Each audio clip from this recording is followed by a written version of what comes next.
नमस्कार दोस्तों, टीच गुरु के यूट्यूब चैनल पर आपका हार्दिक स्वागत है। तो दोस्तों आज है 25 अगस्त 2024 और 25 अगस्त इसकी शिक्षा संबंधी, टीचर संबंधी या स्टूडेंट लाइफ से जुड़ी जो भी नई अपडेट्स है उसको लेकर मैं आया हूँ इस सेशन के माध्यम से। और बहुत सारी नई नई भर्तियों के बारे में भी अपडेट है और सबसे खास है वो यूनिफाइड पेंशन स्कीम जो आई है कल ही, जो मोदी सरकार ने जारी की है, उसके बारे में हम बातें करेंगे। और आज की अपडेट इसी पर मुख्य रहने वाली है। तो करते हैं स्टार्ट, क्या है आज की नई अपडेट तो उस पर डिस्कस करें और वीडियो को अंत तक देखिएगा। एंड चैनल पर पहली बार हो तो चैनल को ज़रूर सब्सक्राइब कर लें और बेल आइकन है वो दबाना मत भूलिएगा। तो क्या है यूनिफाइड पेंशन स्कीम? क्या है यूनिफाइड पेंशन स्कीम? तो ये नई स्कीम मोदी सरकार है वो लेकर आई है। कल कैबिनेट की बैठक हुई थी, उसके अंदर ये निर्णय लिए गए हैं। कर्मचारियों को रिटायरमेंट के बाद 50% एश्योर्ड पेंशन मिलेगी। ये 12 महीने की एवरेज बेसिक पे का 50% होगा। 25 साल की सर्विस करने के बाद ही मिलेगी। कर्मचारियों की मौत होने पर फैमिली पेंशन का प्रावधान है। कर्मचारी की सर्विस 25 साल से कम तो 10,000 पर मंथ पेंशन मिलेगी। 2004 से मार्च 2025 तक रिटायर हुए लोगों को भी मिलेगा लाभ और सरकार का योगदान 18.5% होगा और 1 अप्रैल 2025 से ये लागू हो जाएगी। तो ये अच्छी पहल और इससे विपक्ष भी क्या है नाराज़ नहीं हुआ है। इसमें वास्तव में उन्होंने भी क्या है, विपक्ष ने भी इसकी सराहना की है। और चलते हैं नेक्स्ट अपडेट। गब्बर ने लिया संन्यास, कहा प्यार व समर्थन के लिए धन्यवाद। शिखर धवन है, उन्होंने क्रिकेट से क्या है संन्यास ले लिया है और अपनी ट्वीट करके घोषणा कर दी है। और कैबिनेट ने एकीकृत पेंशन योजना की मंजूरी दी है, उसके बारे में ये सारी डिटेल यहाँ जो सुनिश्चित पारिवारिक पेंशन है उसके बारे में बताया है। वो पेंशन पर 60% रहेगी। कर्मचारी की मृत्यु से ठीक पहले उसकी पेंशन का 60% है वो परिवार को दिया जाएगा। ठीक है, और जो न्यूनतम वगैरह सारी डिटेल है उसमें जो हमने पहली अपडेट देखी उसके अंदर दे दिया गया है। ये इसका मंत्रिमंडल की ओर से आया हुए लेटर है, आप इसको पॉज करके भी देख सकते हैं। नेक्स्ट है 25 साल तक नौकरी करने पर 50% तक निश्चित पेंशन वैष्णव। केंद्रीय कर्मचारियों के लिए यूनिफाइड पेंशन स्कीम को मोदी कैबिनेट की मंजूरी। 1 अप्रैल 2025 से लागू होगी यूनिफाइड पेंशन स्कीम। 23 लाख केंद्रीय सरकारी कर्मचारियों को फायदा मिलेगा। तो वैष्णव जी ने है ये घोषणा की। और यूपीएससी के 5 स्तंभ यहाँ सुनिश्चित पेंशन और यूपीएस से अपनाने पर सुनिश्चित पेंशन मिलेगी। इसकी रकम सेवानिवृत्ति से पहले के 12 महीने के औसत मूल वेतन का 50% होगी। 25 वर्ष तक सेवा पर ही यह रकम मिलेगी और 25 वर्ष से कम और 10 साल से ज़्यादा की सेवा पर उनको अनुपात में पेंशन मिलेगी। पारिवारिक पेंशन के बारे में बताया है। अगर किसी पेंशन भोगी की मौत हो जाती है तो उसके परिवार को मृत्यु के वक्त मिलने वाली पेंशन का 60% हिस्सा मिलेगा। फिर तीसरा है न्यूनतम पेंशन। कम से कम 10 साल की सेवा के बाद 10,000 रुपये प्रति माह की न्यूनतम पेंशन सुनिश्चित होगी। चौथा पॉइंट, महंगाई दर के साथ इंडेक्सेशन। उपरोक्त तीनों स्तर की तरह की पेंशन यानी सुनिश्चित पेंशन है वो पारिवारिक पेंशन व न्यूनतम पेंशन के मामलों में महंगाई राहत के आधार पर इन्फ्लेक्शन जो प्लेसन इंडेक्सेशन मिलेगा। ठीक है। पांचवा है सेवानिवृत्ति पर ग्रेच्युटी के अतिरिक्त एक मुफ्त क्या है भुगतान भी होगा। 6 महीने की सेवा के लिए वेतन डीए की 10% रकम का एकदम जो भुगतान है वो होगा एक मुश्त। यानी अगर किसी की 30 साल की सेवा है तो उसे हर 6 महीने की सेवा के आधार पर एक मुश्त भुगतान होगा। ये डिटेल है। एनपीएस से यूपीएस में जाने का मौका मिला है, क्योंकि पहले ये एनपीएस लागू थी, अब यूपीएस में जाने का मौका मिला है। केंद्र का अंशदान होगा 18.5%। नरेंद्र मोदी जी ने क्या कहा है, हम कठिन परिश्रम करने वाले सभी सरकारी कर्मचारियों पर गर्व महसूस करते हैं। यूपीएस इन कर्मचारियों की गरिमा व आर्थिक सुरक्षा को सुनिश्चित करेंगे। यह कदम उनके कल्याण और सुरक्षित भविष्य के लिए हमारी प्रतिबद्धता को दर्शाता है।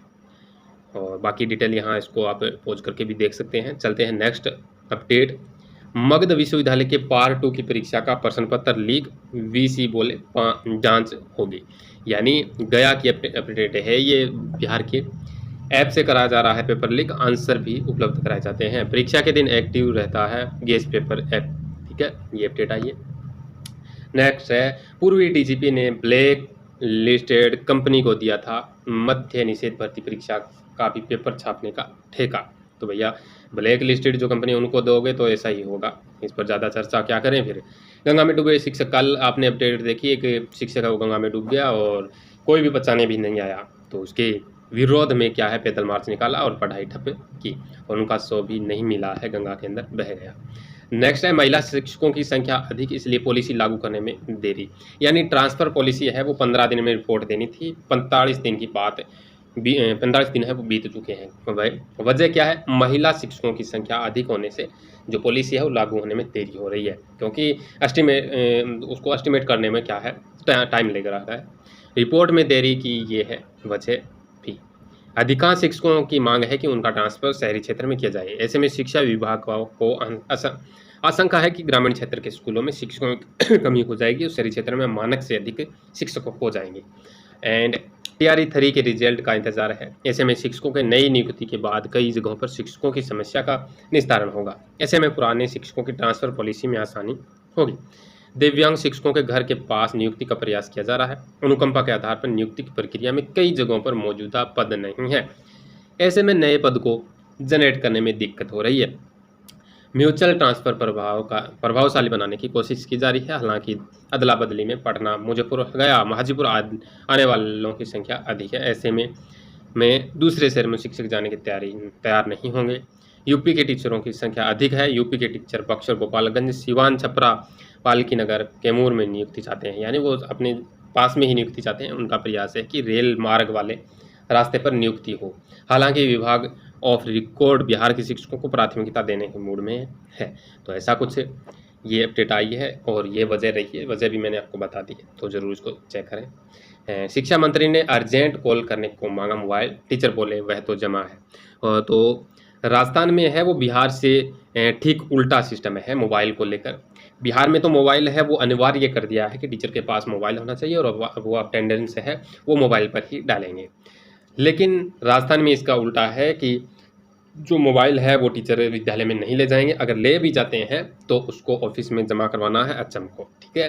तो इस वजह से शिक्षा मंत्री, ये राजस्थान की बता रहा हूँ, जोधपुर की अपडेट है, शिक्षा मंत्री ने अर्जेंट कॉल करने मांगा मोबाइल, टीचर बोले वह तो जमा है। स्कूलों में फ़ोन प्रतिबंध की टोहली सवाल किए और CBEO संग मीटिंग भी की। तो महात्मा गांधी स्कूल डिगाड़ी में शिक्षा मंत्री ने बच्चों के साथ संग समय बिताया। तो शिक्षा मंत्री जी है उन्होंने, ये देख सकते हैं आप, उन्होंने अपना समय बिताया और मोबाइल चेकिंग की वो सारी व्यवस्था उन्होंने की है। नेक्स्ट है एक अच्छी अपडेट, 6 साल बाद निकली भर्ती, कम से कम 30,000 को पद। तो रेलवे के अंदर टेक्नीशियन की जो भर्ती है उसमें ये जो मांग है वो जोरों पर उठ चुकी है और जोर भी पकड़ चुकी है। यानी 6 साल बाद भर्ती निकली है और उसमें भी पद देखो 14,000 की, 9,000 क्या है ऐसे पद, ये ज़्यादा नहीं है लेकिन 30,000 होने चाहिए। रेलवे में टेक्नीशियन भर्ती में पदों की संख्या और बढ़ाने के मांग ने पकड़ा जोर। युवाओं ने सोशल मीडिया पर चलाया आंदोलन। अजमेर में 900 पदों पर होगी भर्ती। तो अजमेर जो रेलवे भर्ती बोर्ड की ओर से 900 पदों पर भर्ती की जाएगी। ऐसे में से 378 वर्कशॉप और 522 पद ओपन लाइन के रहेंगे। इन 900 पदों में से अनारक्षित 404 और SC 118, ST के 53, OBC है वो 217 और EWS के 108 पद रहेंगे। तो यहाँ पर पूरी डिटेल दी है। जो टेक्नीशियन की भर्ती है 5,154 पद बढ़ाए गए थे और 14,298 पद किए गए थे। अब ये मांग उठी है कि इनको 30,000 किया जाए। इतने पदों में क्या होता है? तो अगर आप भी इस मांग में हिस्सा लेना चाहते हैं तो सोशल मीडिया से जुड़िए और वहाँ पर अपना क्या है हिस्सा बटोरिए। नेक्स्ट है डमी अभ्यर्थी बैठाकर नौकरी प्राप्त करने वाले प्रधानाध्यापिका गिरफ्तार की गई है। वरिष्ठ अध्यापक भर्ती परीक्षा 2018 का ये मामला है, में डमी अभ्यर्थी बैठाकर नौकरी हासिल की थी। ये बांसवाड़ा की अपडेट है। वरिष्ठ अध्यापक भर्ती परीक्षा 2018 में डमी अभ्यर्थी बैठाकर नौकरी प्राप्त करने वाले महिला प्रधानाध्यापिका को पुलिस ने गिरफ्तार कर लिया है और मामले में अन्य सहयोगी आरोपी व डमी अभ्यर्थियों की तलाश कर रही है पुलिस। वार्ताकारी बागी दौरा। और इससे पहले मैं आपको बता दूं कि कोई भी नहीं बचने वाला है अब, यानी हर एक, यानी 16 की भर्ती है, 18 की देख लो, 21, 22 वाली भर्ती देख लो, सब में क्या है जांचें चल रही है, बड़ी बारीकी से जांचें चल रही है। ये राजस्थान की नहीं, बिहार की देख लो, झारखंड की देख लो, सब जगह क्या है, बारीकी से क्या है, अब जांच चल रही है। और अब वो सिस्टम नहीं रहा। जैसे इस 18 वाली भर्ती में ये लगे थे, तो उन्होंने क्या है, कितने साल, 6 साल से नौकरी कर रहे हैं, और इनको क्या है, नौकरी मिलने के बाद अब इनका पकड़े जा रहे हैं। इतने सालों बाद पकड़े जाए, ये खुश थे कि हम नहीं पकड़े जाए, लेकिन पकड़े जाएंगे भैया। अगर आगे भी आप ऐसा करते हैं तो ध्यान रखिएगा पहले से ही, ठीक है। ज़्यादा कुछ मैं इस पर नहीं बोलूँगा, और चलते हैं। एनपीएस की जगह आई नई पेंशन योजना, यूपीएस, ये आपने देख ली, हर जगह ये छपा पड़ा है। एंड इसके बाद में है राष्ट्रीय शिक्षा नीति, अगर नामांकन नहीं बढ़ा तो होगी कार्रवाई। यानी आयु सीमा शिक्षकों पर तथा संस्था प्रधानों के लिए बनी गले की हड्डी। राजकीय विद्यालयों में लक्ष्य अनुरूप नामांकन बढ़ाने के लिए 20 जून, 25 जून, 2 जुलाई, 16 जुलाई और 24 जुलाई तथा 31 जुलाई को आदेश जारी किए। ऐसे बच्चों की सूची तैयार की जाएगी। तो मैं आपको बता दूं कि इसमें आपके लिए जो शिक्षकगण अचम है, उनके लिए ये समस्या बढ़ चुकी है। यानी विद्यालय में अगर नामांकन नहीं बढ़ा, बच्चों का नामांकन नहीं बढ़ा, तो उन पर कार्रवाई हो सकती है। तो ये गले की आफत बन चुकी है ये इन शिक्षकों के लिए। तो और ये गंगानगर से अपडेट है। राष्ट्रीय शिक्षा नीति के तहत कक्षा 1 में प्रवेश की आयु सीमा 6 से 7 वर्ष तक निर्धारित है। अब यही आयु सीमा शिक्षकों तथा संस्था प्रधानों के गले की हड्डी बन गई है।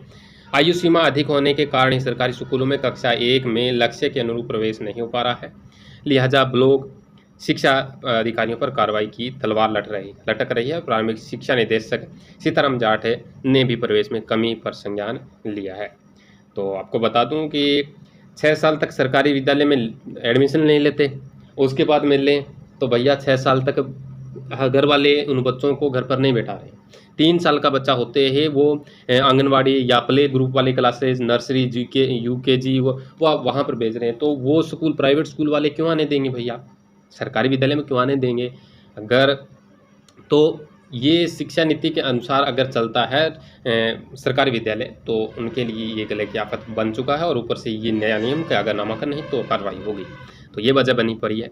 नेक्स्ट है 10वीं पास के लिए अप्रेंटिसशिप पदों पर नौकरी आई है। तो इस पर आप जरूर संज्ञान लें और जल्द से जल्द नेवी में ज्वाइन करने के लिए अपना है आवेदन भर दें।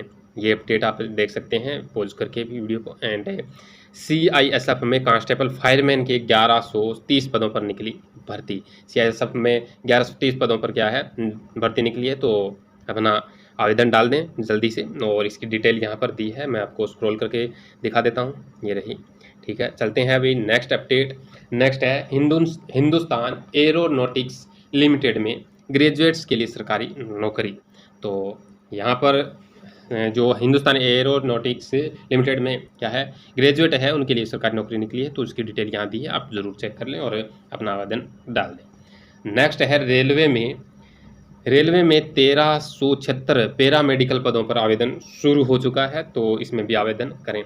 नौकरियों का पिटारा जो मैं आपको लास्ट में लेके आया हूँ, तो ज़रूर इनको देख लीजिएगा। वैकेंसी की डिटेल्स यहाँ दी है, पूरी डिटेल दी है। मैं आपको थोड़ा जूम करके भी इधर दिखा देता हूँ, ये रहा रेलवे में ये, ठीक है। और आवेदन शुल्क, सारी डिटेल यहाँ, आयु सीमा के बारे में, वैकेंसी की डिटेल्स, सब डिटेल यहाँ दी है। सैलरी कितनी रहने वाली है वो सारी डिटेल दी है। तो ज़रूर इसको चेक कर लें। नेक्स्ट है न्यूक्लियर पावर कॉरपोरेशन में निकली सरकारी नौकरी। तो NPCIL है, न्यूक्लियर पावर कॉरपोरेशन में निकली सरकारी नौकरी। तो इसमें भी आवेदन कर सकते हैं आप। और आवेदन प्रक्रिया है वो 22 अगस्त 2024 से शुरू होगी। और आवेदन करने की आखिरी तारीख है वो 11 सितंबर रहने वाला है इसमें, ठीक है। तो जल्द इसमें आवेदन करें आप। जैसे ही 22 अगस्त से स्टार्ट हुई है तो स्टार्ट कर दें आप भी आवेदन डालना। नेक्स्ट है जो दिल्ली में केंद्रीय कैबिनेट की बैठक खत्म। प्रधानमंत्री आवास पर PM मोदी की अध्यक्षता में हुई बैठक। केंद्रीय कैबिनेट की बैठक में हुई कई अहम फैसले। कैबिनेट के फैसलों की जानकारी दे रहे अश्विनी वैष्णव। सभी सरकारी कर्मचारियों के लिए UPS योजना की मंजूरी। केंद्र सरकार लाई सरकार के कर्मचारियों के लिए नई स्कीम, यूनिफाइड पेंशन स्कीम को कैबिनेट की मंजूरी। नौकरी के बाद मिलने वाली पेंशन की स्कीम। विपक्ष सिर्फ OPS को लेकर राजनीति करता है। नई पेंशन स्कीम में सुधार की मांग उठ रही थी। UPS के लिए 25 साल की सेवा जरूरी। 25 साल काम करने पर पूरी पेंशन मिलेगी। बेसिक की 50% निश्चित पेंशन मिलेगी। फैमिली में पेंशन 60% की दी जाएगी और 10 साल काम करने के वालों को 10,000 रुपये पेंशन। 1 अप्रैल 2025 से लागू होगी और यूपीएस पूरे विचार विमर्श के साथ यूपीएस लागू की गई। अश्विनी वैष्णव। तो ये कैबिनेट की बैठक खत्म हुई, उसका रिजल्ट आया है। एंड जयपुर सरकारी अंग्रेजी माध्यम के स्कूलों में विशेष शिक्षक भर्ती 2024 से जुड़ा प्रकरण भी यहाँ दिया है। तो याचिकाकर्ताओं या हाईकोर्ट ने याचिकाकर्ताओं के भर्ती प्रक्रिया में शामिल करने के दिए आदेश। याचिकाकर्ता धर्मेंद्र झरोटिया ने की ऑफलाइन आवेदन स्वीकारने के लिए आवेदन। ठीक है। जस्टिस महेंद्र गोयल की बेंच में शिक्षा सचिव और माध्यमिक शिक्षा निदेशक से मांगा जवाब और अधिवक्ता रविंद्र गजराज, शिवात्मा कुमार टांक और नेहा गोदारा ने की याचिकाकर्ताओं की पैरवी महात्मा गांधी अंग्रेजी माध्यमिक स्कूलों में भर्ती के लिए 11 जुलाई को जारी किया है। ये विज्ञापन स्कूलों में पूर्व से चयनित होकर पदस्थापित थी याचिकाकर्ता को नियम विरुद्ध भर्ती प्रक्रिया से किया बाहर। तो ये है अपडेट। एंड थोड़ा सा बेरोजगारों की तरफ देखें तो प्रदेश के 1 लाख बेरोजगारों को 1 साल से भत्ते का इंतजार और फुल चल रहा 2 लाख बेरोजगारों का कोटा। तो बीकानेर में 2215 को मिल रहा भत्ता और 1945 वेटिंग में चल रहे हैं। ठीक है। तो ये थी आज की अपडेट जो मैंने आपको बताई है। और यूपीएससी ये बहुत ही अच्छा कार्य किया है और कैबिनेट से ये अच्छी खबर निकल के आई और वास्तव में ये सराहनीय है। तो ये थी आज की अपडेट। और कैसी लगी आपको ये वीडियो? तो वीडियो को लाइक अच्छी लगी तो वीडियो को लाइक एंड शेयर जरूर कीजिएगा और चैनल को सब्सक्राइब करके बेल आइकन को जरूर दबा लें। तो मिलेंगे ऐसी और नई अपडेट्स के साथ, तब तक के लिए धन्यवाद।